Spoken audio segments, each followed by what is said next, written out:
इसी बीच एक बड़ी खबर आ रही है। बड़ी खबर ये, यूक्रेन लगातार दावे कर रहा है। उसका ताजा दावा जो सामने आया है वो वाकई चौंकाने वाला। यूक्रेन ये दावा कर रहा है कि रूस के हमले लगातार जारी है और इस हमले में 5000 लोगों की मौत हुई है। रूसी सेना ने जबरदस्त तबाही मचाई है और इस तबाही की कीमत आम लोगों को चुकानी पड़ी है। मारियोपोल में अब तक 5000 लोगों की मौत हुई है। ये दावा यूक्रेन की तरफ से। साथ ही साथ ये भी दावा किया जा रहा है कि 1.5 लाख लोग ऐसे हैं इलाके में जो अभी भी फंसे हैं, वो वहां से निकलना चाह रहे हैं लेकिन वो भी नहीं हो पा रहा है। 1.5 लाख लोग से ज्यादा लोग शहर के अंदर फंसे हुए हैं और चारों तरफ मारियोपोल जो एक सुंदर शहर था एक वक्त पर, आज सिर्फ वहां पर तबाही का मंजर नजर आ रहा है।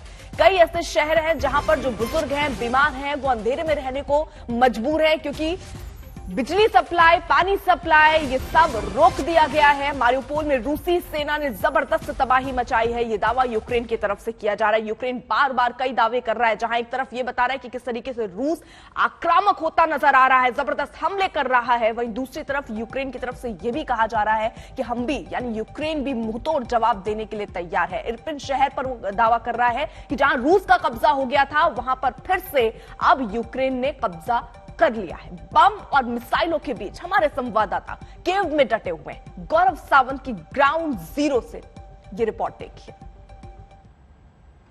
राजधानी कीव में एक बार फिर एयर रेड सायरन बजता हुआ और यहां लोगों को यही हिदायत दी जा रही है कि जल्दी से जल्दी वो किसी भी बिल्डिंग के अंदर चले जाए। तेजी से गाड़ियां निकल भी रही हैं। अगर आप पूरी तरफ इस पूरी सड़क पर देखें तो लोगों को यही हिदायत दी जा रही है कि वो सड़क से जितनी जल्दी निकल सके यहां से निकल जाए। एयर रेड सायरन लगातार इस पूरे क्षेत्र में बज रहे हैं।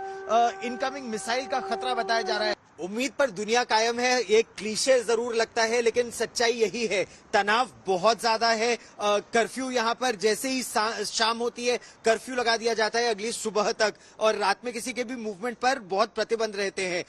बमबारी सुबह काफी हुई थी, एक के बाद एक कई बम गिरे थे। अब से थोड़ी देर पहले 2-3 बार एयर रेड सायरन भी बजे। तो यहाँ पर तनाव है और तनाव इस तरह से दिखता है कि अगर आप अपना कैमरा निकालते हैं, रिकॉर्डिंग करते हैं तो 4-5 जगह से लोग आपके पास आ जाते हैं कि आप क्यों रिकॉर्डिंग कर रहे हैं, क्या आप रूस की मदद कर रहे हैं, क्या आपका बैकग्राउंड है, वो सब जानने का प्रयास करते हैं। तो 32-33 दिन हो गए इस युद्ध को, तो वो टेंशन अब सबके चेहरों पर है और उम्मीद सबको है कि इस बातचीत से कोई समाधान जरूर निकलेगा या नहीं कहना मुश्किल है क्योंकि रूस को इस समय ऐसा लगता है कि रूस कीव के बिल्कुल दहलीज पर आ गया है और कुछ और वार करके वो तख्ता पलट की उम्मीद कर रहा है। हालांकि कीव ये कह चुका है कि वो न्यूट्रलिटी क्लॉज पे साइन करने को तैयार है कि वो अब नॉर्थ अटलांटिक ट्रीटी ऑर्गेनाइजेशन का हिस्सा नहीं बनेंगे। लेकिन क्या रूस इससे संतुष्ट होगा या फिर वो चाहेगा कि डॉनबास का पूरा रीजन और क्रीमिया का पूरा रीजन उसके पास आ जाए और वो कीव पर भी सत्ता परिवर्तन यहां करके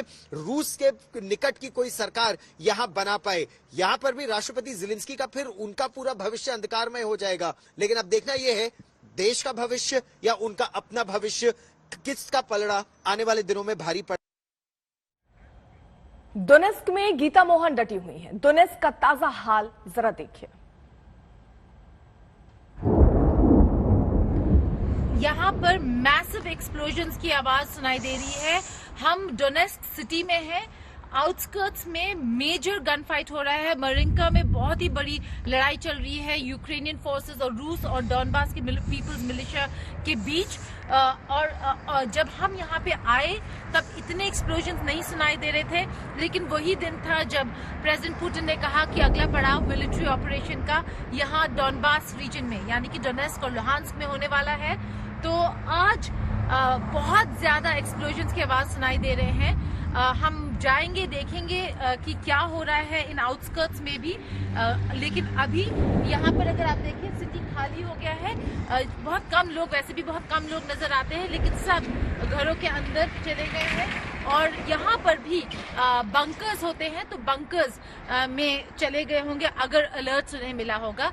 यूक्रेन कीव सिटी की तरह यहाँ पे एयर रेड सायरन्स नहीं बजते हैं, लेकिन एक्सप्लोजन्स की आवाज लगातार सुनाई दे रही है।